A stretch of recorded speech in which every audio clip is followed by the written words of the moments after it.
There are always two aspects to life.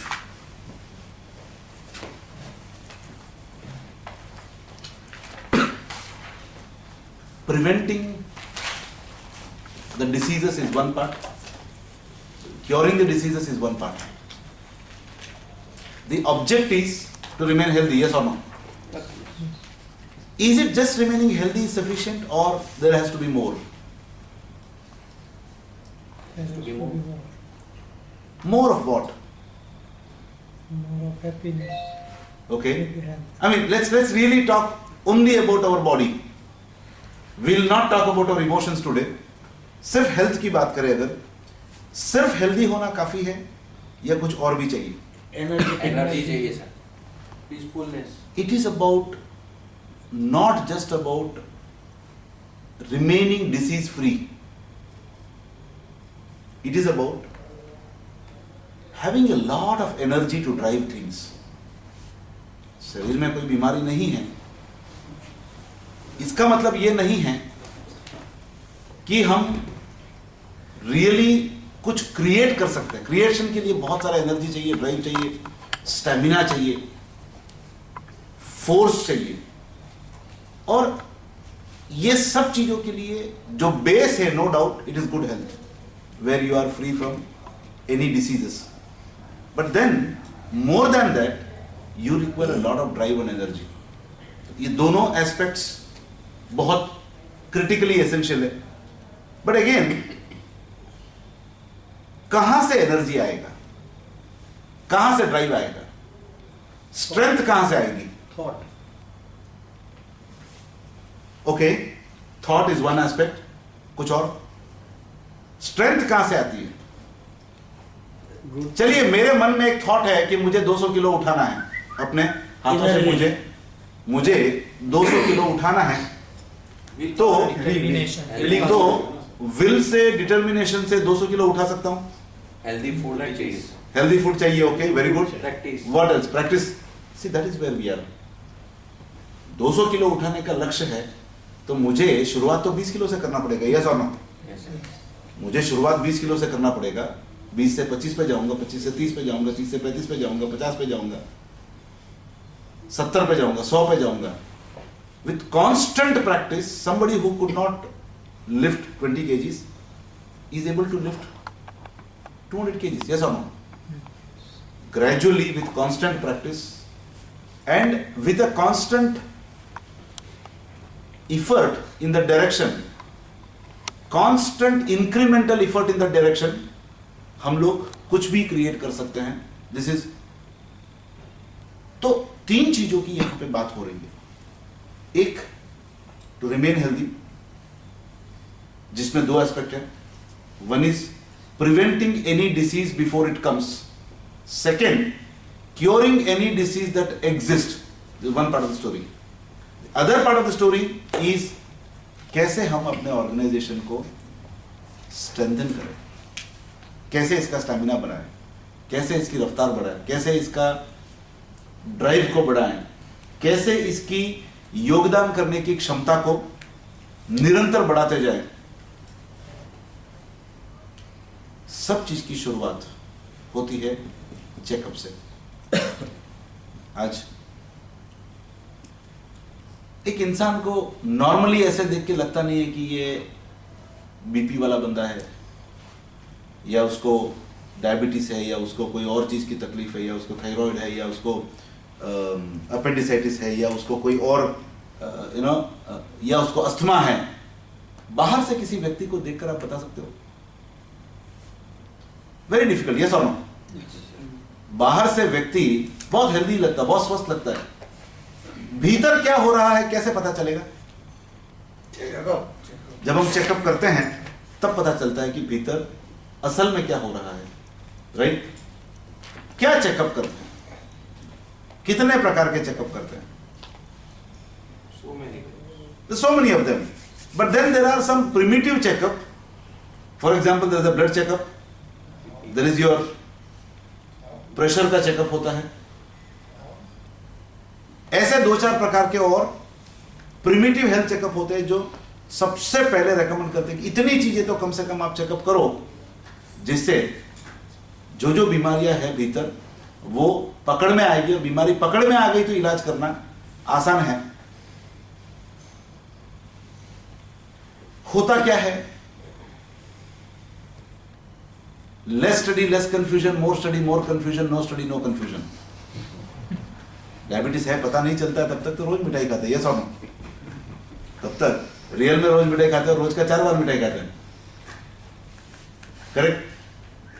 And खाने के बाद मस्ती से सोते भी थे, करेक्ट? घूमने भी जाते थे। But then once you really understand, ये बहुत सारी दुविधाएं चालू होती है। द क्वेश्चन इज, पता चलना चाहिए नहीं पता चलना चाहिए? चलना चाहिए। Is that confusion, more study, more confusion, more understanding, more confusion? Is that confusion is for good or for bad? Good It is always for good. कितने लोग बैलेंस शीट लेके आए हो साथ में? लेके हम लेके Okay. I think only 4 people. Should we be able to drive it without balance sheet?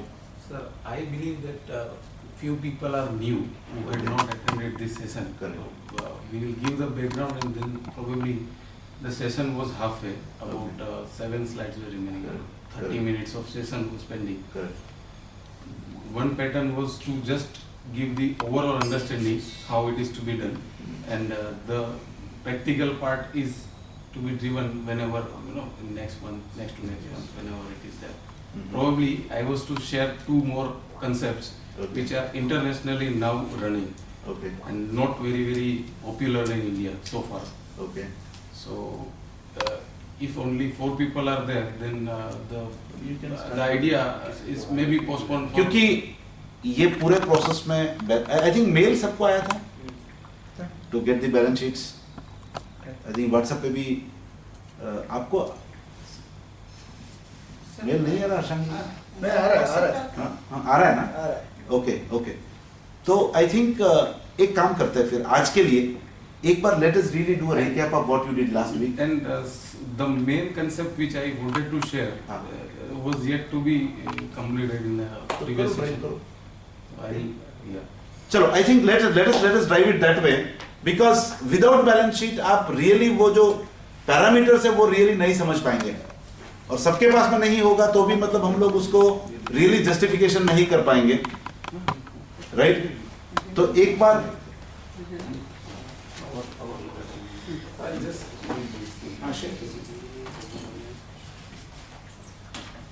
में लेते हैं तो कैसे देखना चाहिए, तो मैंने बोला कि भाई 2 तरह के अप्रोच होते हैं, top to bottom and bottom to up. मतलब मुझे खाली मेरे टारगेट देखने चाहिए कि मेरे टारगेट के हिसाब से अगर परफॉर्मेंस हुआ है then analysis is not required for मी।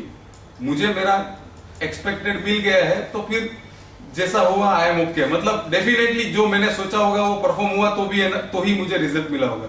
लेकिन पर्टिकुलरली हम एज ए ओनर ऐसा एटीट्यूड रखते हैं कि मेरा प्यून का भी टिपिकली 8 घंटा कहाँ गया, उससे भी 10-15 मिनट पकड़ के ऑफिस में बुला दे कि भाई तूने क्या किया। तो that is really evil to the skill of analysis कि भाई पूरा मेरे पास सिर्फ 8-8.5 घंटे है इफेक्टिव, तो उसमें मेरा फोकस टॉप टू बॉटम में होना चाहिए। जहां पे चीज अटकती है वहां मेरा इंटरवेंशन होना चाहिए। मुझे समझ में नहीं आएगा तो मुझे नीचे से डेटा लेके एनालाइज करना चाहिए। अभी ये करने के लिए अप्रोच की बात कर ली।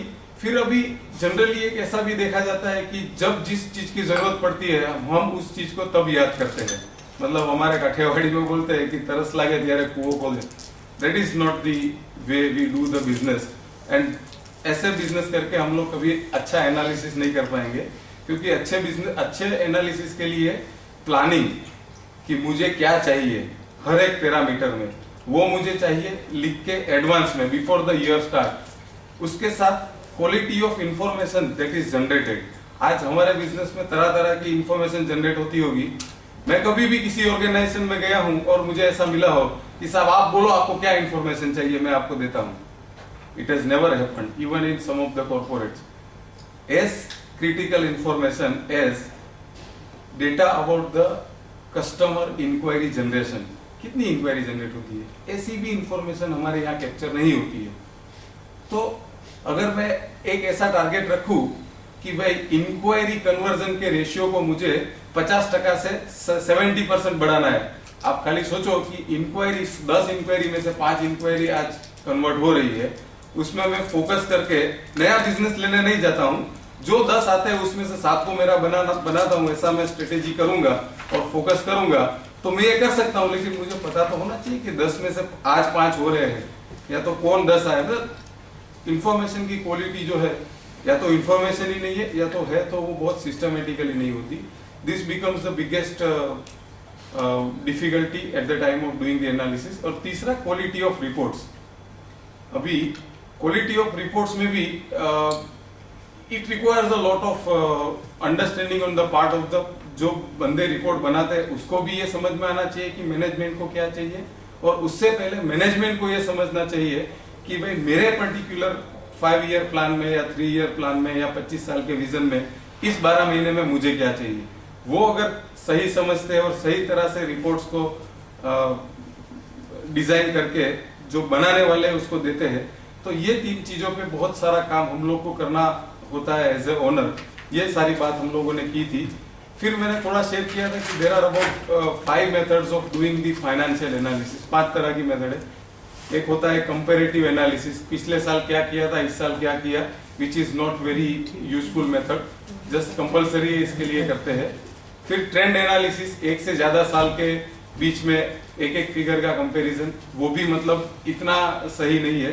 फिर मैंने बोला था कि बेंचमार्किंग, वो as a industry owner, as a top management हमारे लिए बहुत ज्यादा जरूरी है कि मेरी इंडस्ट्री में आज टॉप प्लेयर की क्या एफिशिएंसी लेवल है, वो किस तरह से काम करता है, उसने कितने कैपिटल इन्वेस्टमेंट में काम किया है, वर्किंग कैपिटल का यूज वो कैसे करता है। तो इंडस्ट्री के लीडर का मापदंड लेके we have to do the benchmarking of our own company in the path of achieving the desired growth. फिर I was saying that financial ratios, अभी जिसको मतलब एक वर्कशीट बना के I have circulated, but unfortunately we are not carrying our balance sheet.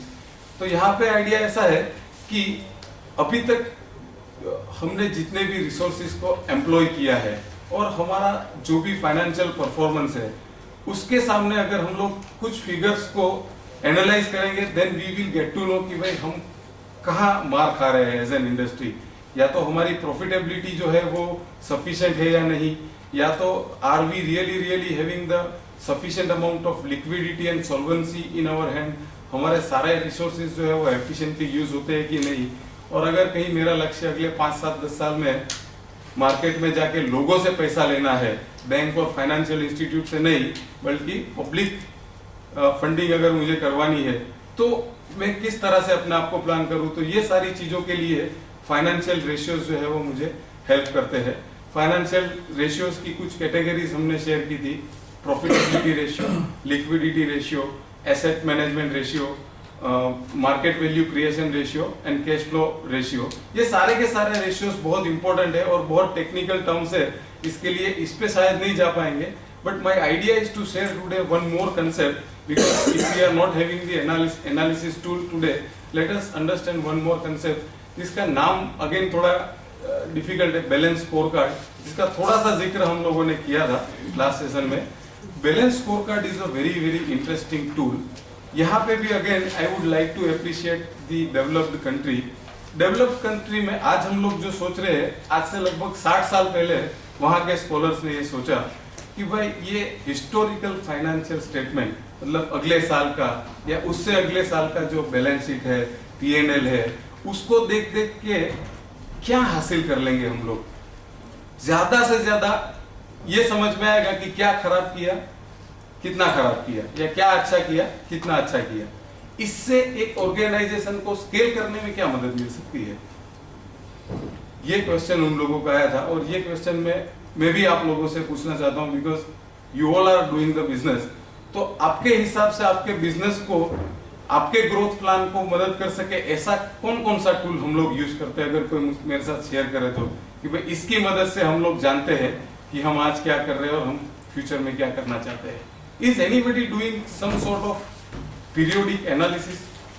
कुछ थोड़ा सा एनालिसिस अपने फाइनेंशियल स्टेटमेंट को कोई भी थोड़ा सा करता है? I would really like to know. क्योंकि you do it, sir. Nobody else.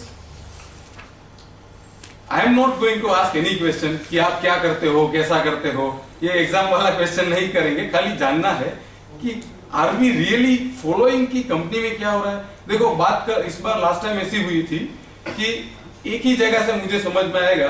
साहब ने बोला कि organization should be healthy like our body should be. अभी ऑर्गेनाइजेशन की हेल्थ क्या है, कैसी है, it is only measured in figures. तो फिगर देखने का काम थोड़ा बहुत कौन करता है. I think all are industry owners. Figure देखने की बात है, समझ में कितना आता है वो अलग बात है. बिकॉज ये सिचुएशन है तो शायद एक मोटिवेशनल सेशन पहले होना चाहिए कि सही में it is very very important to see our own figures. आईने के सामने खड़े नहीं रहेंगे तो कैसा पता चलेगा कि कहाँ इंप्रूवमेंट करना है. Balance sheet and P&L and cash flow are nothing but the mirrors. और उसको देखना, एटलीस्ट उसको साथ में लेके बैठना, that is the prime requirement. कितना समझ में वो देखेंगे और नहीं समझ में आएगा then there is a world of knowledge available कि भाई इसको पूछता हूँ, इसको पूछता हूँ. तो ये एक सच में आई थिंक एवरीबॉडी. सबसे बड़ा problem as per me is the allergy towards that subject. और एक फीलिंग की यार ये मुझे समझ में नहीं आता है, मेरा चार्टर्ड अकाउंटेंट देखेगा. तो जो बात समझ में नहीं आती है उसको हम अवॉइड करने की चेष्टा करते हैं और वो सबसे घातक चीज है. एक बहुत प्यारा सा स्टेटमेंट था कि I don't know cannot be an answer. As a leader you must know. As a leader you must know. तो if we say कि we are business leaders and we really do not look at our financials, क्यों नहीं देखते? क्योंकि मुझे आता नहीं है. अरे आता तो धंधा करना भी किधर आता था. अपन ने जिस दिन चालू किया था उस दिन धंधा करना भी आता था क्या अपने को? बेचना आता था क्या अपने को? बनाना आता था क्या अपन? यू नो, आज फॉर एग्जांपल जो मशीन आज अपन बनाते हैं कोई, वो मशीन बनाने से पहले थोड़ी बनाना आता था. आज Madhav Agro makes one of the world's best pickles, but पहली बार बनाया उससे पहले थोड़ी पिकल बनाना आता था. सब आता था, सब नहीं आता था. तो द सेम वे पहली बार कोई भी चीज करने से पहले वो कभी आता ही नहीं था हमारे को. बट नहीं आता है इसलिए उसको अवॉइड करना कहीं ना कहीं पे this is one place where we all need to really initiate. मुझे सर एक ही मिनट, मुझे एक ही चीज का, आज आरजीपी परिवार में इतने समय से मैं 4 साल से बड़ौदा में काम कर रहा हूं, एक चीज का रियल में एवरीडे हर्ट होता है. क्या चीज का हर्ट होता है? See every time you undergo one program, for example vision to execution आप करें, the moment we talk about the next program which is essentially required for you, एक कॉमन परसेप्शन आता है कि RGB is trying to sell, कुछ बेचने की चेष्टा कर रहा है. मुझे एक बहुत सिंपल सी बात बताइए. I mean we have people who run schools here, right? I think Harshang ji है इधर. You attend the first standard of school. आपने पहली कक्षा अटेंड किया और पहली कक्षा आपने पास कर ली. And the school administration speak to you about your admission to the second standard. थोड़ा समझते हैं इस बात को. Is there any way it is wrong on the part of the school to really speak about the second standard, joining the second standard? क्योंकि ऐसी बहुत सारी बातें सुनाई देती है कि राकेश जी जब भी मिलते हैं, आरजीबी से कोई भी मिलता है तो भी V2E के बाद में CEO की बात करते हैं, CEO के बाद में नेक्स्ट लेवल की बात करते हैं, उसके बाद नेक्स्ट लेवल की बात करते हैं. चलिए फर्स्ट स्टैंडर्ड मैंने अटेंड कर लिया, उसके बाद में let me practice what I learned in first standard for 1 year and then I will go to the second standard.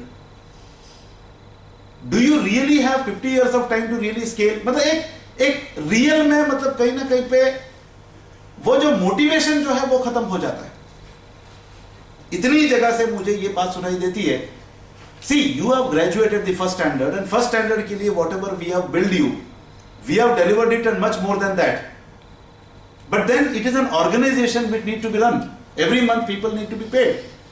Whenever we really offer something new, it has to be built for. 4 साल पहले किसी ने vision to execution किया, उसके बाद में अगले कोई भी प्रोग्राम की सी बात किस लिए कर रहे हैं? आपके ग्रोथ के लिए कर रहे हैं। सी अदरवाइज एक बहुत सिंपल सा नीड है, एक बहुत सिंपल सा लॉजिक है। What is the logic behind running this forum? It is our moral responsibility कि भैया आप लोग इस परिवार से जुड़े हैं और हमारा ड्रीम है कि we really want you to scale. But then whenever we really talk about any next thing, it is for your growth, your development की जो सीखा है, अभी पहला स्टैंडर्ड खत्म किया है, सेकंड में जाना है, फिर थर्ड स्टैंडर्ड में जाना है, फिर फोर्थ में जाना है, फिर आपको ग्रेजुएशन करना है, फिर आपको मास्टर्स करना, फिर पीएचडी करना। इतना सफर अभी तक हमारा बाकी है। बट सेकंड स्टैंडर्ड की बात करते ही इट इज परसीव्ड। सी हमको फर्क नहीं पड़ेगा, please understand this. See we have an ocean, market is an ocean for us, और बहुत सारे लोग हैं जो रियल में सीखने के इच्छुक है, जिज्ञासु है। बहुत सारे लोगों को बहुत सारी चीजों की जरूरत है। बट देन मेरा आज बहुत हम्बल सबमिशन है कि please do not look at things that way. I can name people whenever we really spoke about the next orbit of things। ये राकेश जी ने उस प्रोग्राम के बारे में बात कर लिया, अभी तो ये खत्म भी नहीं हुआ, दूसरा प्रोग्राम के बारे में बात है ना। See, there is a reason behind it, which I really want everybody to really realize. And it is an organization which need to survive on a day-to-day basis. Every month, there are costs to be taken care. There are, various things to be done for the whole community. And to do something for the community, we have to survive first. तो कहीं ना कहीं पे पहला standard खत्म हुआ है। Let us go to the next standard. आप बोलो कि नहीं मैंने पहला स्टैंडर्ड पढ़ लिया, अभी 2 साल का ड्रॉप लूंगा, उसके बाद में मैं जाऊंगा, हमको कोई फर्क नहीं पड़ेगा। Please understand this. बट फर्क आपको जरूर पड़ेगा, क्योंकि 2 साल में मार्केट का डायनामिक्स इतना इनफैक्ट रेवोल्यूशनरी हो जाएगा और इतने सारे प्लेयर आपको आ जाएंगे मार्केट में, तो आपको अपना जगह बनाने के लिए स्ट्रगल करना पड़ेगा। ये आप मेरी बात मान के चलो। सी कहीं ना कहीं पे लास्ट 1 साल में ये बात को मैं इतनी बार सुना हूं। See we have the whole world, we don't have to be like stuck here at Baroda only. But एक भीतर से एक फीलिंग है कि मुझे इस कम्युनिटी के लिए जो मुझसे जुड़ा है, कहीं ना कहीं पे इसके लिए कुछ ना कुछ करना है। But then there is a cost involve in that whole process. And knowledgeable people, intellect is one of the most expensive resource। जब अगर मुझे किसी को इंटेलेक्चुअल बंदे को लाना है, अगर मुझे, they are very very expensive।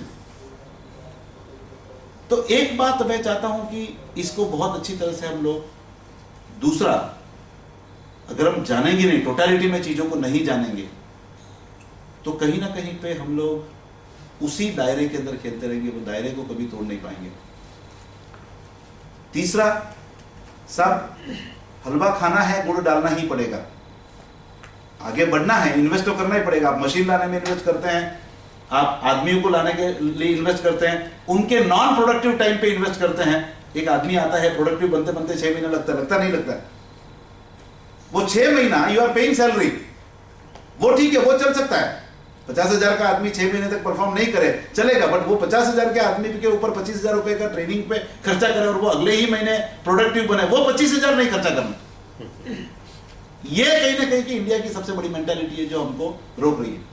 6 महीना वो नॉन प्रोडक्टिव बैठ के बिना प्रोड्यूसिंग 1 रुपी रिजल्ट ऑल्सो वो सैलरी लेके जाएगा, और ऐसे 25 लोग सैलरी लेके जाएंगे, चल सकता है। But then investing on them, investing on our own next orbit of learning, somehow we are very very reluctant। next year देखते हैं, कुछ फर्क नहीं पड़ेगा, ट्रस्ट मी। बट डेफिनेटली आपके लिए बहुत ज्यादा फर्क पड़ेगा, because you have to really fight with the whole industry, whole globe today. आपका कंपटीशन कहां पे, कौन है, आपको पता भी नहीं होगा कि मेरा कंपटीशन कौन कब कहां से कैसे आ रहा है, रियली नहीं पता है।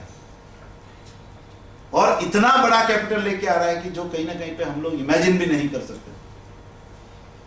तो I think before he shares about BSc, एक बात रियल में एक्सप्लिसिटली स्पेल करके समझाना चाहता हूं। फर्स्ट स्टैंडर्ड के बाद सेकेंड स्टैंडर्ड में आपको जाना ही पड़ेगा, सेकेंड के बाद थर्ड में आपको जाना ही पड़ेगा, अगर आपको रियल में पीएचडी बनना है तो। अगर आपको रियली अगर ग्लोबल मार्केट्स में अगर आपको कॉम्पीट करना है तो लर्निंग के बिना it is just not possible. And अगर आपको नेक्स्ट स्टैंडर्ड में जाना है तो नेक्स्ट स्टैंडर्ड का फीस पे करना ही पड़ेगा। सब ऐसा होता है, अगर कोई बच्चा फीस पे नहीं करता है तो उसको आप आगे लेते हो, या स्कूल की ओर से is it wrong to ask for the fees for the second standard? क्या लगता है आपको हर्षम जी?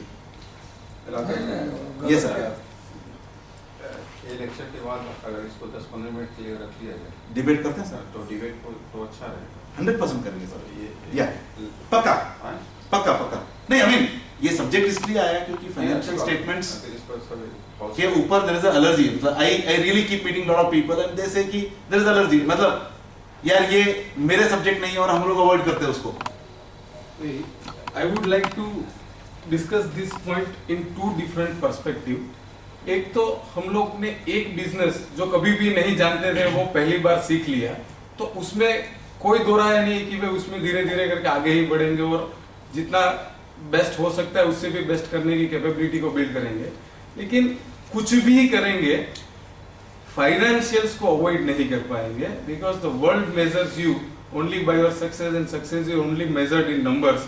So far today's scenario is concerned, your success is measured only in numbers, and that is the only reason that we try और V2E में sir कोशिश करते हैं कि in doing business knowing what we don't know, मतलब वहाँ पे वो थीम रहता है कि भाई टोटालिटी में बिजनेस में क्या ऐसी चीजें हैं जो मुझे पता ही नहीं है कि मुझे नहीं पता था।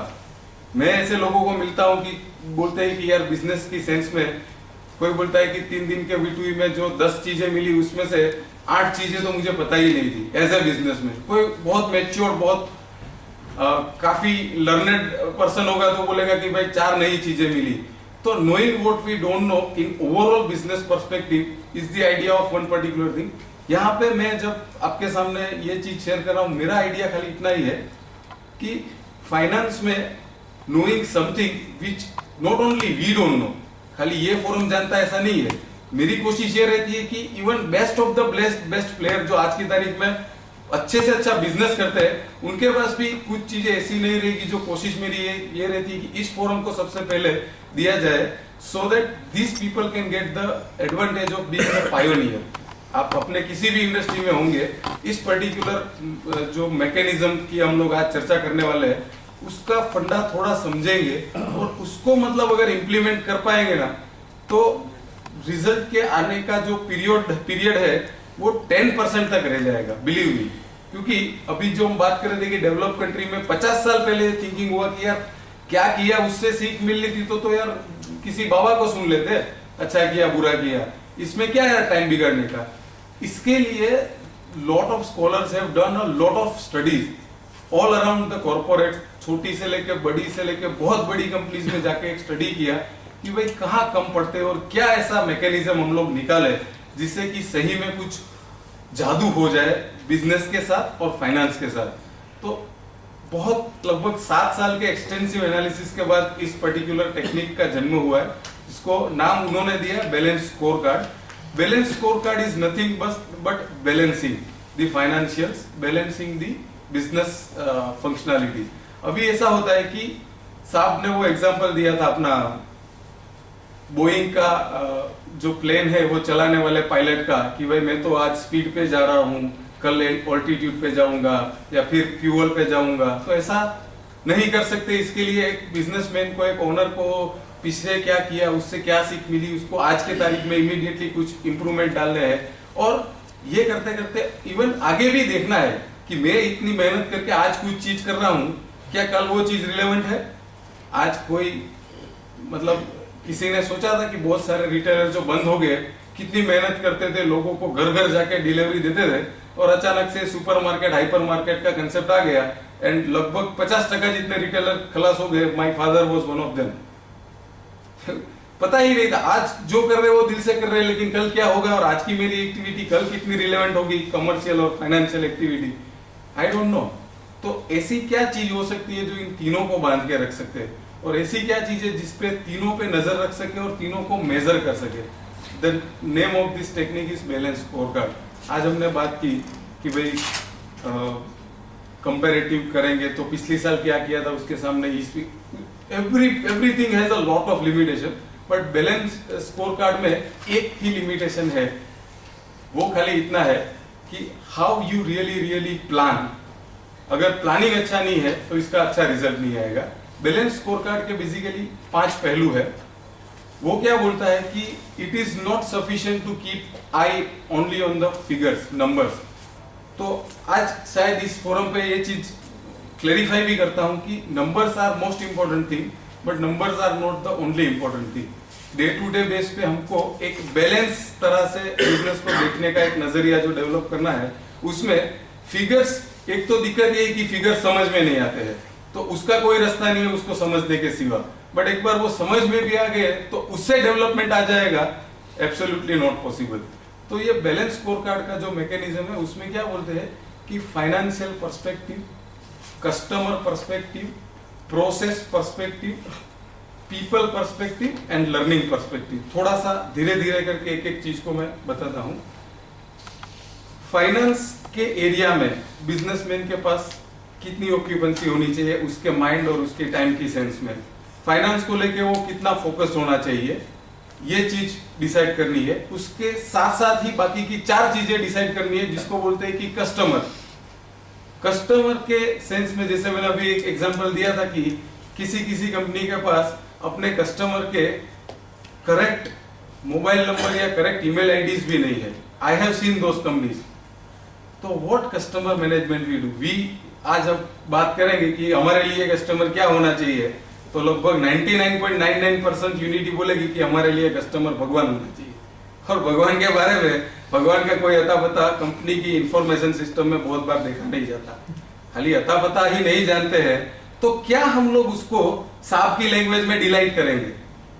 किसी भी पर्सन को डिलाइट करने के लिए आज हम लोग, मतलब एक मेरी स्टाइल से थोड़ा हट के जाता हूं, हम लोग की नई गर्लफ्रेंड बनी होती है तो उसको डिलाइट करने के लिए हम लोग क्या करते हैं? मतलब यहाँ पे मिक्स क्राउड है बट स्टिल जल्दी क्या नहीं करते? ओके, आई एम सॉरी, क्या नहीं करते? क्या नहीं करते सर? क्या नहीं करते से अगर थोड़ा सा लॉजिकली सोचे ना, माई क्या क्या करते हैं? I think late us go with that. क्या क्या करते हैं साहब? किधर गए?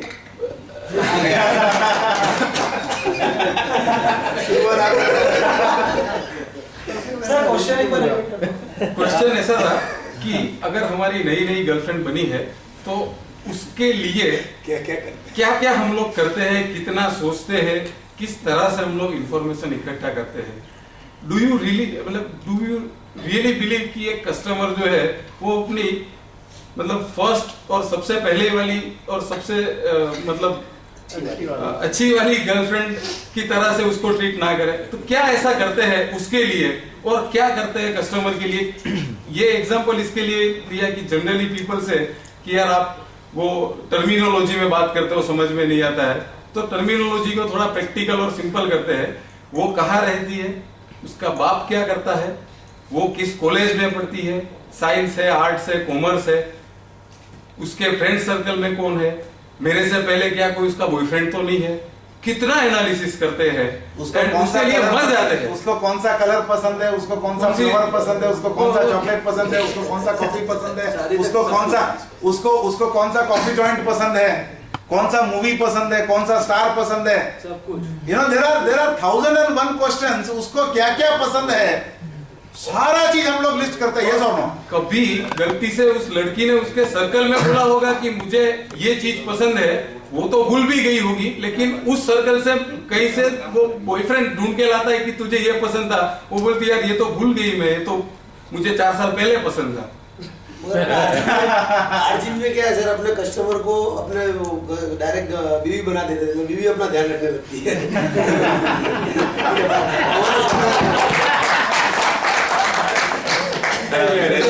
Let us come back to the subject. मेरा इसमें हाईलाइट करने का इतना ही था कि सबसे वीक पॉइंट जो है वो यही है कि we really do not know qualitatively who our customers are. आप एक सबसे बड़ा डिफरेंस कोई प्रोफेशनली रन कंपनी और नॉट प्रोफेशनली रन कंपनी में देखेंगे। भाई हम बोलते हैं कि हम जिसके लिए जिंदा है उसके बारे में हम लोग खाली इतना ही जानते हैं कि शायद उसका ये वहां पे ये कंपनी, और लगभग उसमें कितने सारे लोग होंगे लेकिन कंसर्न पर्सन के सिवा हमको पता भी नहीं होगा कि वहां पे कौन है क्या है। तो इस तरह से जब हम बात करते हैं कि हमको उसकी फ्यूचर नीड की जानकारी करनी होगी तो कैसे कर सकते हैं? Can we really do? उसके यहाँ पे उथल पथल मच जाती है। We even come to know from the market कि यार ये कंपनी हुआ करता था, बंद हो गया, और उसकी मतलब वो कंपनी बंद हो जाने से मेरी कंपनी के इम्प्लीकेशन, मतलब कोई भी हो फॉर दैट मैटर। तो कभी भी हमने ये वाले ट्रैक रिकॉर्ड को अपने किसी भी सिस्टम में फॉर्मली इनफॉर्मली कभी भी रिकॉर्ड किया है? ये बैलेंस स्कोर कार्ड ये बोलता है कि भाई कस्टमर के रिलेटेड नॉट ओनली क्वांटिटेटिव कि वो क्या है क्या नहीं है, नॉट ओनली स्टेच्यूटरी, बट सारी की सारी क्वालिटेटिव इंफॉर्मेशन जो है वो भी आपके डेटाबेस में होनी चाहिए, क्योंकि आप आज हो तो भी उसी की वजह से हो, और अगर कल गलती से आप एग्जिस्ट कर पाओगे तो भी he would be the first reason that you are existing. तो उस वेरी बेसिस ऑफ एग्जिस्टेंस को भी अगर हम लोग निग्लेक्ट करेंगे तो फाइनेंस को निग्लेक्ट करेंगे, वो तो कोई बहुत बड़ी बात नहीं है मेरे हिसाब से। But then this is just a session where we can really understand कि what we don't know. Customer की पर्सपेक्टिव में हम लोग कितनी सारी चीजें नहीं जानते हैं, उसका एक पूरा वर्किंग होता है बैलेंस स्कोर कार्ड में। तीसरा होता है इंटरनल प्रोसेस। अभी यहाँ पे कोई कस्टमर को अगर लवर की तरह ट्रीट भी करते हैं तो बहुत बार, मतलब आई have also seen that kind of people but very very few, कि उसको सब कुछ पता है। मतलब कस्टमर के यहाँ पे जाएगा, जैसे साहब बोलते हैं कौन सा कलर का टाई पहनने का, कौन सा सेंट लगाने का, इतनी मतलब डेटाबेस उसके पास रहता है कि सामने वाला अपनी प्रेजेंस से एक भी नेगेटिविटी को ले ना पाए। इतनी सारी तैयारी करने के बावजूद एक बार हम लोग खुद जा सकते हैं किसी के साथ, बट सस्टेनेबल रिलेशनशिप के लिए थोड़ी रोज रोज सबके साथ जा सकते हैं। तो रोज रोज किसी को डिलाइट करने के लिए उसका सिस्टम में जानकारी होना और हमारे सिस्टम को कैपेबल होना कि जिसको जो रिक्वायरमेंट है, जिसकी जो नीड है, are we really really capable of serving the same expectation by our systems today. तो आज जो इंटरनल बिजनेस प्रोसेसेस जो है हमारी सिस्टम्स है, आज हम लोग टारगेट बहुत बार बना लेते हैं, मेरे साथ कुछ काम करते हैं लोग तो मैं देखता हूं 2x भी नहीं 3x 5x। Last year turnover समझो 100 करोड़ है तो इस बार बोलते हैं 300 करोड़ करते हैं। तो 300 करोड़ करने के लिए मेरा क्वेश्चन ये होता है कि भाई बिजनेस के ड्राइवर्स क्या है? आपका बिजनेस किस चीज से चलता है? आपका बिजनेस मार्केटिंग से चलता है, आपका मास बिजनेस है या स्पेसिफिक प्रोडक्ट है या क्या है? बेसिकली आपका बिजनेस मॉडल क्या है? और उस बिजनेस मॉडल में सबसे इंपॉर्टेंट जो पर्सपेक्टिव है वो क्या है? कोई भी बिजनेस मॉडल होगा, कस्टमर को डिलाइट करने के लिए we have to have the perfect processes in place, कि वो ऐसी प्रोसेसेस हो कि उसके टाइम की सेंस में, उसके जो कस्टमर को जो एक्सपीरियंस देना होता है, कस्टमर को जो क्वालिटी देनी होती है, कोई भी बिजनेस फंक्शन इस पर्टिकुलर बैलेंस स्कोर कार्ड के मैकेनिज्म के बाहर नहीं है। प्रोडक्शन हो, क्वालिटी हो, अकाउंट्स, फाइनेंस, सब कुछ इसके अंदर आता है। And processes are the objective right from the starting of the planning. और चौथा होता है कि पीपल। हम लोग बोलते हैं कि किसी EY को या डेलोइट को बुला के अच्छी सारी प्रोसेस डॉक्यूमेंट करवा ली, मतलब लिटरली लिखवा लिया कि क्या प्रोसेस करेंगे, किसके बाद क्या स्टेप करेंगे, फ्लो चार्ट बनवा लिए, सब कुछ करवा लिए, चलाएगा कौन? Those have to be driven by the people that we have। चाहे वो कोई स्टैंडर्ड प्रोफेशनल होंगे, चाहे कोई बिगिनर होंगे, चाहे कोई 10 साल से अपने साथ है, 10वीं पास है लेकिन आज शायद अकाउंट्स का फाइनेंस मैनेजर है, जो भी है, but we have to ensure कि मैंने जो प्रोसेसेस की है उसको समझे और उसी सेंस में उसको सिस्टमेटिकली फॉलो करे। वो नहीं कर पाते हैं, देन पांचवा प्रोस्पेक्ट है लर्निंग।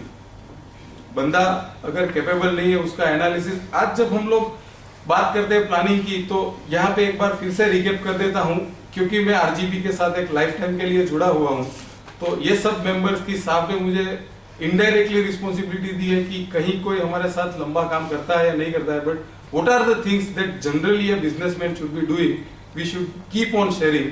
मैंने पहले सेशन में पूछा था कि बजटिंग कितनी जगह पे होता है, there were very very few names और hands. which were raised. Then planning भी हार्डली कई जगह पे नहीं होता. देन फाइनेंशियल एनालिसिस की बात करें तो 2 या 3 लोग सिर्फ बैलेंस शीट लेके बैठते हैं, कैसा करता है क्या करते हैं उस पर अभी नहीं जाते. तो बैलेंस स्कोर कार्ड में ये सारी जो लिमिटेशन है सबको हमको ओवरकम करना पड़ेगा. हमारे पास बढ़िया से बढ़िया प्लानिंग. आज डे 1 को जब कोर कमेटी अगर बैठती है, अगर एक सही में पूरा ऑर्गेनाइजेशन एक बंदे से चलने वाला ऑर्गेनाइजेशन ना हो और 2 या 4 या 5 ड्राइवर्स हो बिजनेस के, तो सबसे पहले इवन बिफोर द 31 मार्च एक चार्ट बनता है या बनना चाहिए कि ये जो 5 पर्सपेक्टिव है इसमें पास्ट में क्या प्लान किया था, क्या रिजल्ट मिला, करंट में क्या क्या चेंजेस हमको करना चाहिए, और इसी 5 पर्सपेक्टिव के को अच्छा वाला समय देके कि फ्यूचर में आज जब कंप्यूटर इंट्रोड्यूस हो गया उसके बाद भी 5-5 साल तक गया, तो कहीं तो आज भी मैन्युअल अकाउंटिंग चलता ही है. बट देन अकाउंटिंग मैन्युअल है तो किसी को पूछने की जरूरत नहीं कि उस ऑर्गेनाइजेशन का लेवल क्या होगा, कंपटीशन की सेंस में वो ऑर्गेनाइजेशन कहाँ खड़ा होगा. तो अपने को अगर एक स्टेप ऊपर लेके जाना है तो हमको एक बेस क्रिएट करना है. ये कंसेप्ट जो है, जो पर्टिकुलरली डेवलप कंट्री में ऑटोमेटिकली चलता है, सारा प्लानिंग भी सिस्टम में सॉफ्टवेयर में होता है, ये सारे पर्सपेक्टिव में. बट यहाँ पे शेयर करके at least I would like to give you one framework कि जहाँ पे फाइनेंशियल पर्सपेक्टिव में आज हम लोग बात करते हैं, किसी को भी टारगेट पूछते हैं डबल करना है, डबल करना है, is that the only target, या तो वो टारगेट होना चाहिए क्या. हम आरजीबी में मतलब राकेश सर हमेशा सिखाते हैं, as a student of Rakesh sir I always endorse this methodology कि टारगेट हमेशा इनपुट पे होना चाहिए. आउटपुट तभी आएगा जो इनपुट पे होगा. आउटपुट पे टारगेट रख के आउटपुट नहीं आने से एक ही चीज होती है, दैट इज फ्रस्ट्रेशन. 25 का टारगेट लिया था और कहीं 5, 5.5, 10 में अटक गए, मतलब जो भी लास्ट टाइम किया होगा उससे 2-5% प्लस. तो ऐसे टारगेट का क्या मतलब है.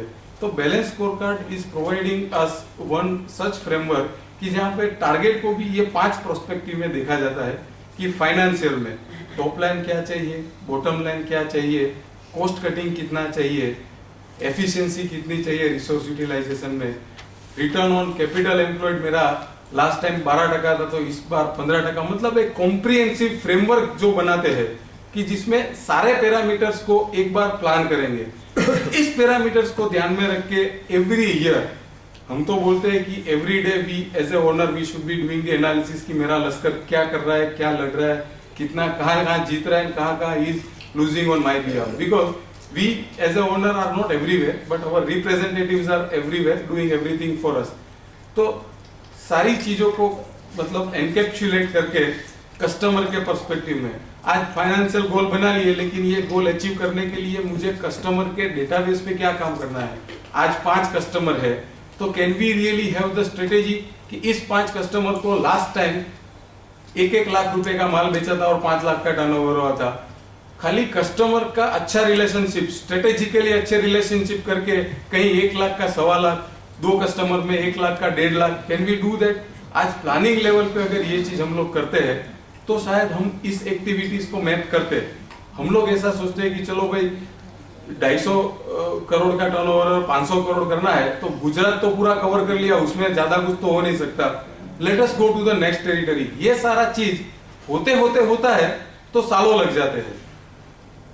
If we just keep on doing as the things come, तो जितना टाइम लगता है उससे 25% टाइम में अगर ये चीजें भी अगर प्लानिंग की सेंस में हो कि भाई आज मुझे कस्टमर का बेस बढ़ाना है या कस्टमर से पर्टिकुलरली पर कस्टमर सेल बढ़ाना है, या तो दूसरा ऐसे सोचे कि भाई मेरे एम्प्लॉइज है आज की तारीख में तो पर एम्प्लॉय सेल कितना है. कभी हमने ये सोचा है. ऐसे ऑर्गेनाइजेशंस आप लोगों ने भी देखे होंगे, 150, 200 लोग काम करते हैं, 150, 200 लोग काम करते हैं और पर मैन प्रोडक्टिविटी या पर मैन सेल्स निकालेंगे तो मतलब वो आंकड़ा कभी भी इंस्पायरिंग नहीं होगा. तो यहाँ पे जहाँ पे ऑलरेडी रिसोर्सेज है उसको अगर एफिशिएंट करना है तो ये इंडिकेशन हमको कहाँ से मिलेगा, वो यहाँ से मिलेगा. जैसा मैंने बोला था कि जर्मनी के फाइनेंशियल स्टेटमेंट्स आप आज यहाँ देखोगे ना तो ये सारी चीजें पहले पेज पे होती है, P&L के पहले पेज पे ये रेशियो लिखे होते हैं. तो जब भी वो बोर्ड ऑफ डायरेक्टर्स या कोर कमेटी बैठती है तो वो टारगेट भी इस तरह से रखती है कि इस बार पर पर्सन सेल ₹1,00,000 हुआ तो पर पर्सन सेल को 1,10,000 करते हैं, समझो 100 आदमी काम करते हैं तो 100 जन की कैपेसिटी को वो लोग किसी ना किसी तरह से मैप करेंगे, एनहेंस करेंगे, ट्रेनिंग एंड डेवलप करेंगे। आज जब वो टारगेट मतलब इस तरह का कॉम्प्रिहेंसिव फ्रेमवर्क कभी हमको समझ में आएगा, then we really work on more than one direction. बात करते हैं कि भाई एक बार खाली स्पीड पे काम किया तो कहीं जाके टकराएंगे, अकेले कितना कर पाएंगे। तो not only speed, all this 5 जो भी पर्सपेक्टिव की बात की, financial perspective, customer perspective, internal processes, आज जो भी अचीव करना है प्लानिंग में पेपर पे तो लिख लिया है, लेकिन उसके लिए कोई सही अच्छी प्रोसेसेस, सिस्टमेटिक प्रोसेसेस। अभी आज कभी कभी कंपनी में हम लोग वैल्यू चेन का एनालिसिस करते हैं। वैल्यू चेन अगेन टेक्निकल मैं थोड़ा बताता हूँ कि कस्टमर को वैल्यू डिलीवर करने में कितने स्टेप लगते हैं, उसको वैल्यू चेन बोलते हैं। तो आज कितनी कंपनीज हम लोग ऐसी देखते हैं कि अननेसेसरी कितनी सारी एक्टिविटीज, कितने सारे डुप्लीकेशन ऑफ वर्क, कितने सारे duplication of authorization, ultimately customer suffers. तो जब ऐसा टारगेट रखते हैं कि भाई एफिशिएंट प्रोसेसेस बनानी है, एफिशिएंट सिस्टम बनाना है जिसमें गलती होने की संभावना बहुत कम हो, तो साल के शुरुआत में ये सारा एनालिसिस करके मतलब इस 5 पैरामीटर पे अगर एनालिसिस करेंगे तो हमारा जो फोकस है वो खाली फिगर्स पे या खाली नंबर्स पे नहीं रह के एक ऐसे पर्सपेक्टिव के लिए रहेगा जिसके बलबूते पे हम लोग अपना जो भी अचीव करेंगे वो सस्टेनेबल होगा। क्योंकि ultimately what we need is to achieve something which we can sustain. आज पर्टिकुलरली कोई एक एनर्जी को मल्टीप्लाई करके 10-12 जन 365 डेज 24/7 मेहनत करके कुछ हासिल कर ले तो वो चीज जिंदगी भर सस्टेन नहीं कर सकते। लेकिन अगर इस सिस्टमेटिक अप्रोच से हम लोग अपने आप को तैयार करें, अपने पूरे ऑर्गेनाइजेशन को, कि फाइनेंशियल पर्सपेक्टिव में प्लानिंग इस तरह से होगा, कस्टमर में इतने सारे पैरामीटर है, किस तरह का प्राइसिंग का कंपटीशन है, किस तरह का प्रोडक्ट में इंप्रूवमेंट। आज कस्टमर का फीडबैक भी अगर देखे तो हार्डली कहीं पे मैंने फॉर्मल फीडबैक देखा है। तो ये सारी चीजों पे मतलब जो चीज पर्टिकुलर 12 महीने के अंतराल में हम लोग कर सकते हैं, या तो हमको लगता है कि ये टारगेट अचीव किया है तो इतनी चीजें करनी है, ये कभी एक बिजनेसमैन के रूप में बैठ के सोचेंगे तो इस 5 पर्सपेक्टिव पे बहुत सारा काम करने को पेपर पे लिख के आ जाएगा कि यार दिस आर दी थिंग्स। आज I have met one person, I mean definitely one of the RGP family member, he had huge plans of expansion. This is really surprising. वो सिर्फ एक ही वजह से नहीं कर पा रहे, उनके पास वो आईटी का बेस नहीं है। उनको जो कंफर्ट देता है वो वाला आईटी का बेस उनके पास नहीं है। उनके पास 250 लोग है लेकिन एक आईटी इंजीनियर नहीं है, और उनका एक्सपांशन जो है वो 2 साल से रुका हुआ है। कभी इस तरह से अपने आप को पूछे कि भाई what are the things that are to be improve, what are the things that really need focus for this particular. और ये तो सारी बात इसी हुई कि ग्रोथ को अचीव करने के लिए, but then doing analysis on this 5 parameters हमको शायद कहीं ऐसा कुछ सामने ना आ जाए कि ये ट्यूमर ऐसा है कि अगर कल फूट गया तो ऑर्गेनाइजेशन बंद हो जाएगा। जैसे if we really do not have the analysis of our customer, तो कस्टमर के वहां पे क्या फाइनेंशियल कंडीशन है। अभी कभी रिलेशन जब शुरू किया था तब पता था कि भाई they are good, but then उसके बाद कभी गए ही नहीं यार। वो कभी जब पहली बार अपना कंपनी प्रोफाइल देने गए थे तब गए थे, उसके बाद तो पता नहीं यार, दे आर डूइंग फैंटास्टिक, इतना ही पता था। बट देन ये सारे जो फैक्टर्स है जिसको हम लोग बोलते हैं गोइंग कंसर्न के इश्यू। गोइंग कंसर्न के इश्यू मतलब कल को ऐसे क्या क्या पैरामीटर्स है जो कंप्लीटली मेरा बिजनेस बंद कर देने की क्षमता रखता है। चाहे वो एक अनसेटिस्फाइड एम्प्लॉई हो, चाहे वो एक रिस्की कस्टमर हो, चाहे वो एक सिस्टम की ऐसी लेक्यूना हो कि जहां पे इस तरह से आपकी कंपनी बर्बाद हो कि यू रियली डोंट नो। मतलब कुछ चीजें पैरामीटर्स हम लोग नहीं देखने की वजह से ऐसे छूट जाते हैं कि जिसकी वजह से we really suffer such a big loss. तो सांप की बात को मतलब एक्सटेंड नहीं करूंगा। छोटा सा एग्जांपल अगर ले तो बड़ौदा में पिछले 1.5 साल में 3 बहुत बड़ी ग्रुप्स डीप ट्रबल में आई। 3 बहुत बड़ी groups they fail into such a deep trouble. The impact of that, I know some people who realized it 1.5 years back. and they started pulling their money from there. They really started pulling the resources from there. वो लोग बच गए. ऐसे कितने थे? 2, 4, 5, 6, 7, 8, 10 ऐसे player होंगे पूरे बड़ौदा में जिन्होंने 1.5 साल 2 साल पहले, मतलब ये घटना घटने के 2.5 साल पहले इन्होंने एंटिसिपेशन किया कि भाई ये सब सिम्टम्स दिखाई दे रहे हैं. कभी कोई कंपनी 15 दिन में सामने से बोल के बुला के चेक देता था, अभी 30 दिन के बाद भी मुझे फॉलो करना पड़ रहा है. This is a symptom. उन्होंने वो सिम्टम को आइडेंटिफाई किया quickly and they slow down the business and they really started diverting their energy into more constructive customers. But then there were some players जो basketball खेलने में इतने व्यस्त थे कि यार ठीक है यार, ये तो इतना बड़ा नाम है, पैसा कहाँ जाएगा, कहीं ना कहीं से तो आएगा. 30 दिन का 90 दिन हुआ, 90 दिन का 120 दिन हुआ, 120 दिन, चलो 120 दिन हुआ. अभी तो ब्रेक लगाना चाहिए, बट अभी ब्रेक लगाने की हालत में नहीं, क्योंकि 25 लाख उसके पास पड़ा है. अभी ब्रेक लगाए तो 25 लाख भी रुकेगा. तो वो 25 को निकालने के लिए फिर 5 लाख का नया माल दो, तो अभी 27 अटका. 5 लाख का दिया और 3 लाख रुपए वापस आया, 3 लाख का कलेक्शन आया सामने. इससे पहले 25 का ही रिस्क था, अभी रिस्क है बिकम 27. अभी 27 अटका है, चलो यार अभी 5 लाख का और माल देना पड़ेगा, नहीं तो वो भी अटकेगा. फिर 3 लाख का पेमेंट आया, now the risk has gone to 30 lakhs.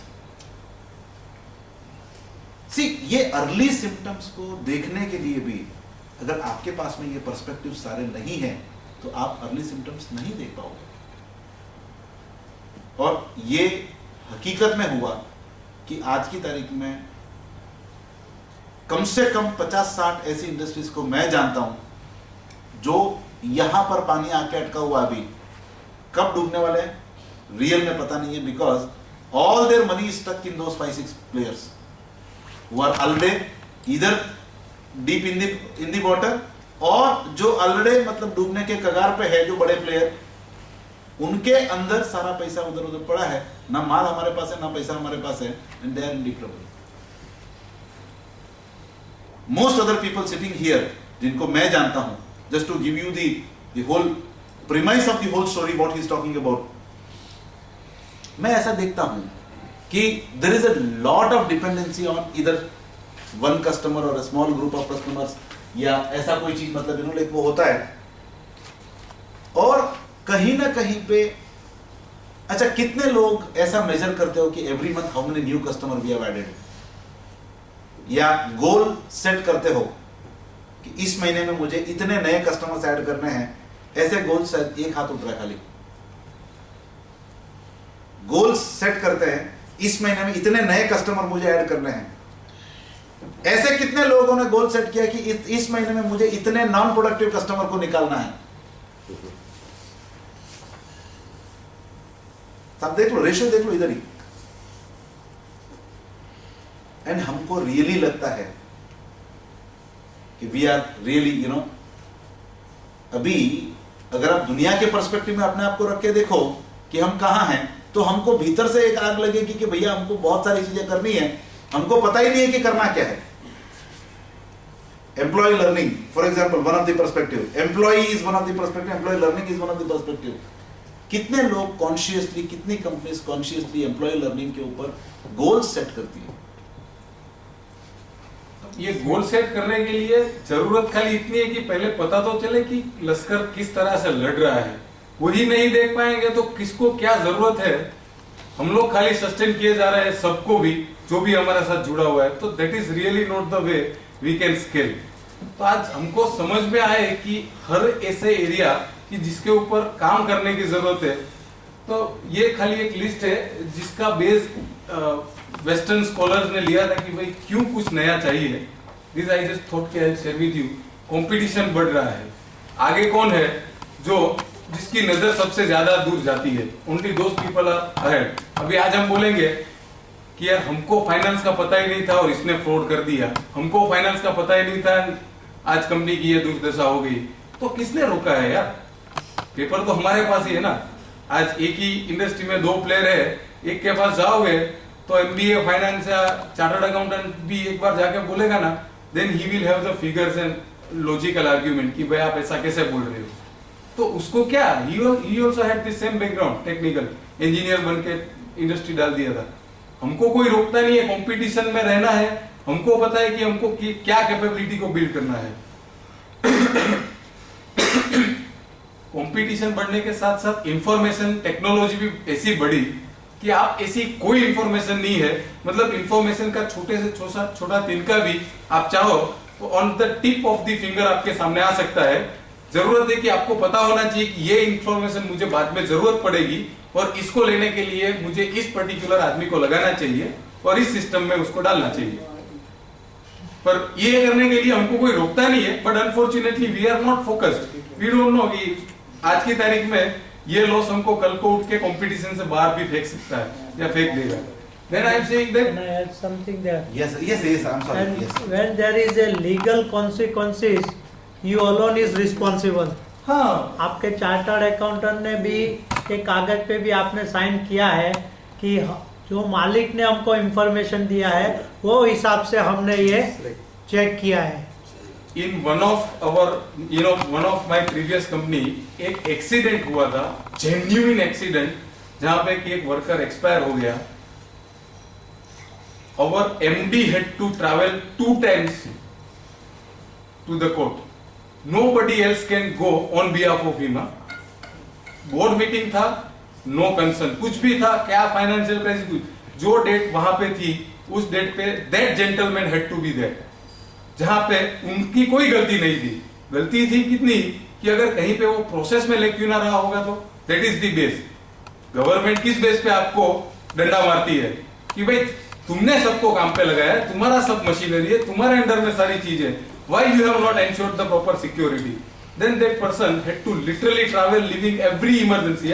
तब कोई इमरजेंसी काम नहीं आती, साहब के बात को खाली I am just putting in my own experience, and then whole world is there in the computer, it is about what I want. और हर एक चीज का रियल एविडेंस में जैसा इनफैक्ट साहब ने बोला, रियल में हमारी ऑडिटेड बैलेंस शीट जब वो ऑडिट करता है तो वो पेपर चार्टर्ड अकाउंटेंट साइन कराता है कि this is to the based on the information provided by the customer. तो अगर वहां पे कुछ है तो सीए की रेस्पॉन्सिबिलिटी कंप्लीटली सीजर्स, responsibility fall on you only.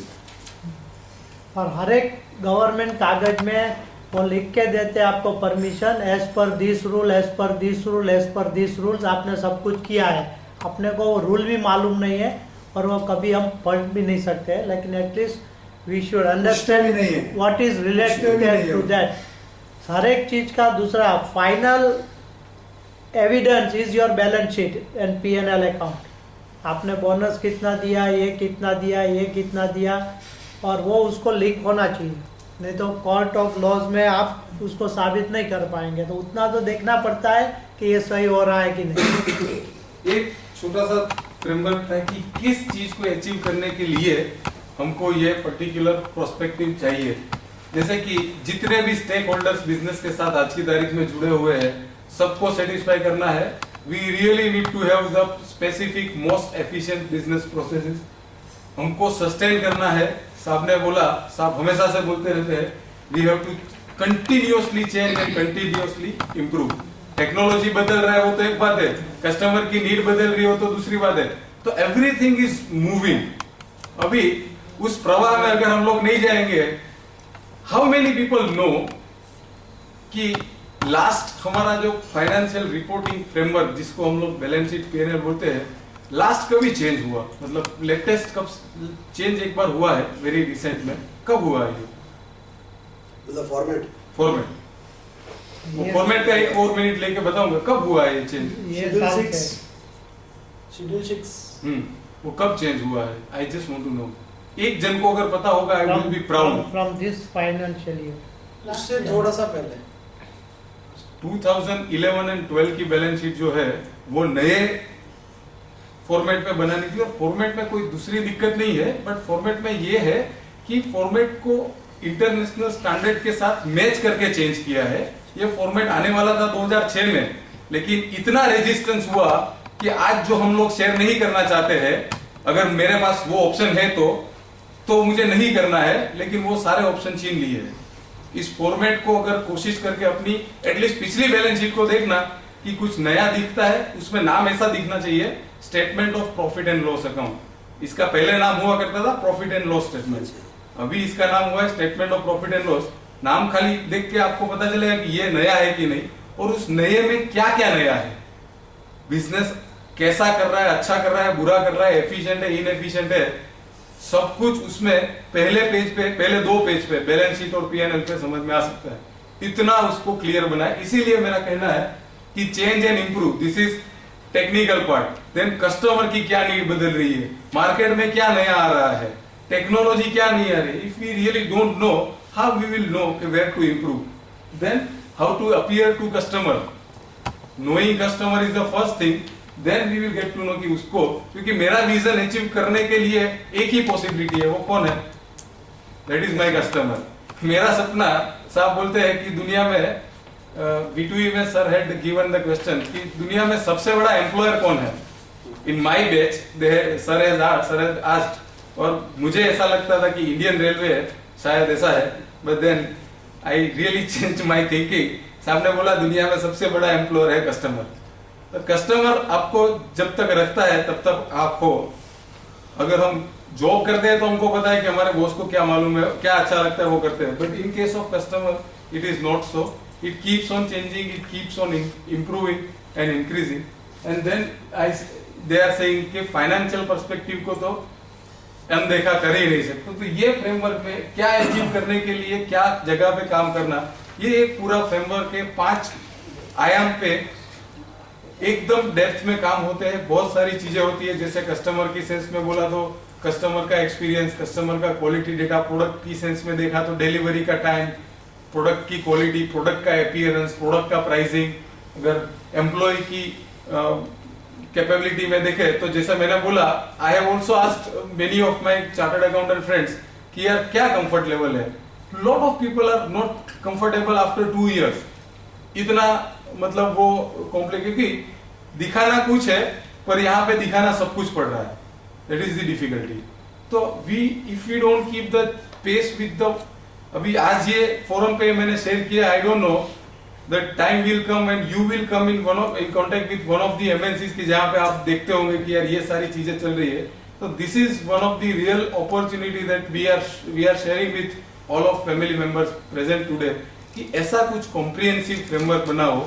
और कब बनाओ, साल के अंत में कुछ काम नहीं आता, बिफोर द ईयर स्टार्ट्स ये सारे पैरामीटर्स पे हम अपने लक्ष्य रखें, सारे पैरामीटर्स पे एनालिसिस करें। क्योंकि फाइनेंस में ये समझ में नहीं आएगा कि मेरे एम्प्लॉय को क्या नहीं आता है, फाइनेंस में ये समझ में नहीं आएगा कि कस्टमर के लेवल पे क्या चल रहा है, उसको क्या चेंज है। वहां पे टेक्नोलॉजी बदली, कोलगेट का एग्जांपल साहब ने दिया था। कोलगेट का एक सप्लायर वो एल्यूमिनियम की ट्यूब मैन्युफैक्चर करता था और आराम से रोज जाके सो जाता था। एक दिन कोलगेट ने बोला कि भाई कल से plastic, and that company is closed. Customer के कैन पे वो भी क्या क्या कर रहा है वो साहब बोलते हैं कि कल उसकी नीड क्या होगी वो आज मैं जानूंगा तो कल तक उसको कहीं ना कहीं डेवलप कर पाऊंगा। तो कस्टमर है and processes, we generally ignore the process and end up making our organisation as person driven. आज यहाँ पे बैठे अगर एक भी पर्सन ऐसा हो कि वो ऐसा बोल दे कि मेरे ऑर्गेनाइजेशन में एक भी की एम्प्लॉय नहीं है, मेरे सारे के सारे लोग अगर चले जाए तो दूसरे लोगों को लाके मैं ऑर्गेनाइजेशन एज इट इज चला सकता हूँ। एक हाथ को ऊंचा कर दे मुझे, यू हैव दैट फैबुलस।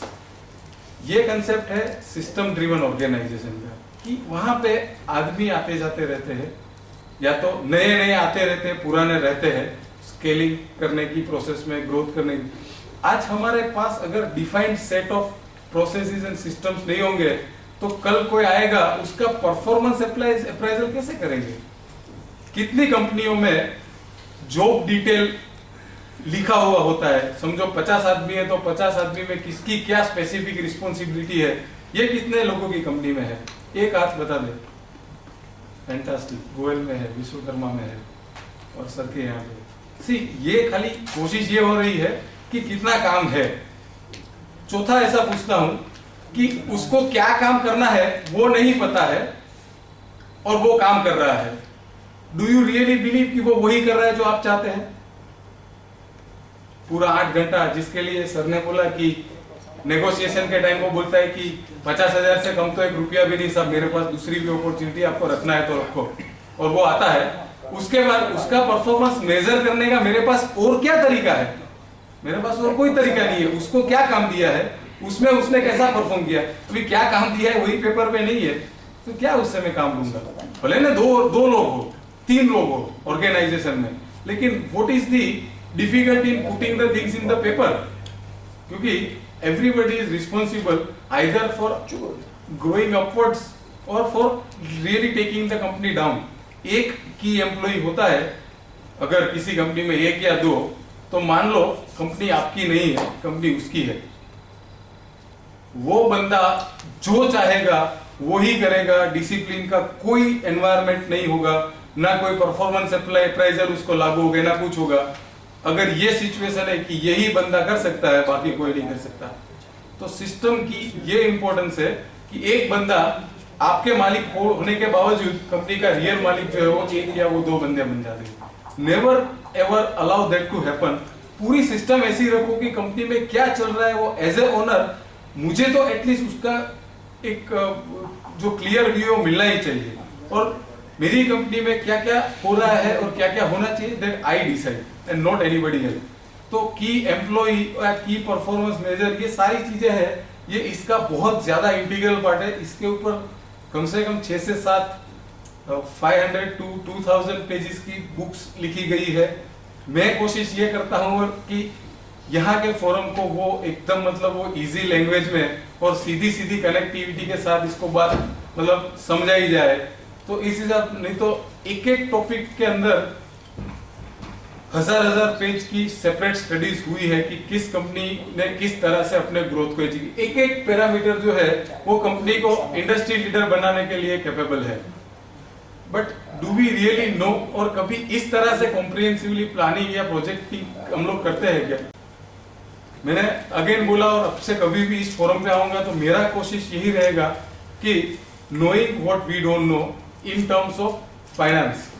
या फाइनेंस की दुनिया भी बाकी दुनिया से 4 गुना रफ्तार से आगे बढ़ रही है, रोज नए कायदे आ रहे हैं, उसको फुलफिल करने में तो प्रोबेबली आपका इंटरनल स्टाफ अपडेट रहता होगा, but really helping the business as a finance person या एज अ फाइनेंशियल एनालिसिस के बेस पे अगर कंपनी को ग्रो करना है, then this fantastic tool is available to all of you.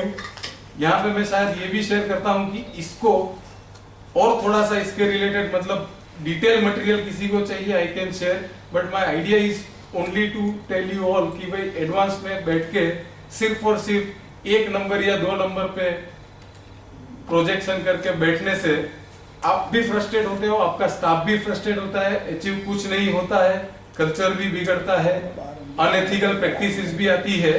But ये सबको संभालते हुए वैल्यूज के साथ अलाइन करती हुई स्ट्रेटेजीज को अगर हम लोग इंप्लीमेंट करें और इस तरह के कोई कॉम्प्रिहेंसिव मैकेनिज्म में अपने प्लानिंग को लेके जाए, then I do not have any doubt कि भाई एथिकल स्टैंडर्ड्स को भी रखेंगे, ग्रोथ को भी अचीव करेंगे, हम और हमारे साथ जुड़ा हुआ हर एक इंसान अपने एक लेवल से अपने नेक्स्ट लेवल तक जाने की जर्नी में हमारे साथ जुड़े, because this is something really really amazing. ये एकदम जस्ट इसका इंट्रोडक्शन है, इससे आगे कुछ भी नहीं है।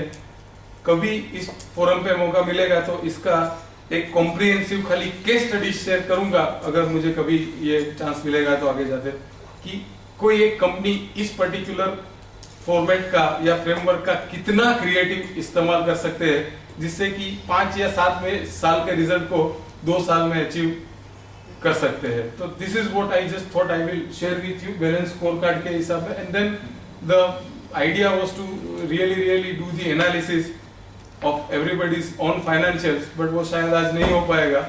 इसके लिए भी कभी इन फ्यूचर मेरा रिकमेंडेशन है not to carry this sheet today. मुझे पता है ये शीट आप लेके interrupt and suggest. हाँ, sir. Let this sheet be carried and let people bring those data उसके सामने लिख के, so यहाँ आके वो सिर्फ रेशियो एनालिसिस जल्दी हो जाए, analysis. टाइम बच जाए। नहीं, क्योंकि कंसर्न इतना ही है कि मुझे पता है यहाँ जाने के बाद कितने लोग आप बिलीव नहीं करेंगे, हमने पूरा एक सिस्टम ऑडिट का पूरा एक एग्जॉस्टिव डॉक्यूमेंट मैंने एक्सपेरिमेंट के लिए 9 लोगों को दिया। सिस्टम ऑडिट का एक exhaustive document of almost about like 8-9 pages, I gave it to 6 people, 9 people, और फिर मैंने समझा के दिया था। फिर मैंने 2 वीक के बाद वापस मैं उनसे मिला और घूम फिर के वो सब्जेक्ट आया, अरे वो पेपर आपने दिया था क्या मुझे? शायद वो सारे पेपर्स के साथ मैं कहीं चला गया, सर आज तो कंफर्म आपने दिया है। Right, I think 9:35. Okay, yes, Dr. Sam.